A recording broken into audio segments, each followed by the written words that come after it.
Hello, ഇതെന്താണെന്ന് മനസ്സിലായോ? ഇതാണ് കൂർഗിലുള്ള രാജാത്തോപ്പ്. നമ്മുടെ ഭാഷയിൽ പറഞ്ഞാൽ ഇവിടുത്തെ രാജാവിൻ്റെ ശവകുടീരം. പുള്ളിക്കാരൻ ജീവിച്ചിരുന്ന സമയത്ത് റെസ്റ്റ് എടുക്കാനായിട്ടൊക്കെ ഇവിടെ വന്നായിരുന്നു കൂടുതൽ സമയം ഇരിക്കാറുണ്ടായിരുന്നത്. അതുകൊണ്ട് തന്നെ പുള്ളിക്കാരനും പ്രിയ പത്നിയും മരിച്ചപ്പോഴത്തേന് ഇവിടെ തന്നെ അവരെ അടക്കം ചെയ്തു. പിന്നെ ഈ സ്ഥലമാണെങ്കിലും ഒരു രക്ഷയില്ല. ഫുള്ള് ഗാർഡനും പ്ലേ ഗ്രൗണ്ടും ഇഷ്ടം പോലെ എല്ലാവർക്കും വന്ന് റിലാക്സ് ചെയ്യാനായിട്ടുള്ള ഒരുപാട് സ്ഥലം ഇതിന് ചുറ്റും അവർ പണിയിട്ടിട്ടുണ്ട്.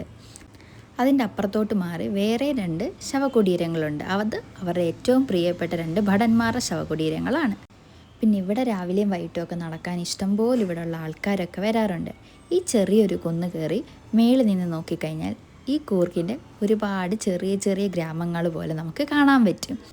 എന്തായാലും പുള്ളിക്കാരെ റെസ്റ്റ് എടുക്കാൻ കണ്ടുപിടിച്ച സ്ഥലം ചുമ്മാതൊന്നുമല്ല, നല്ല ഭംഗിയാണ്, നല്ല സമാധാനമാണ്.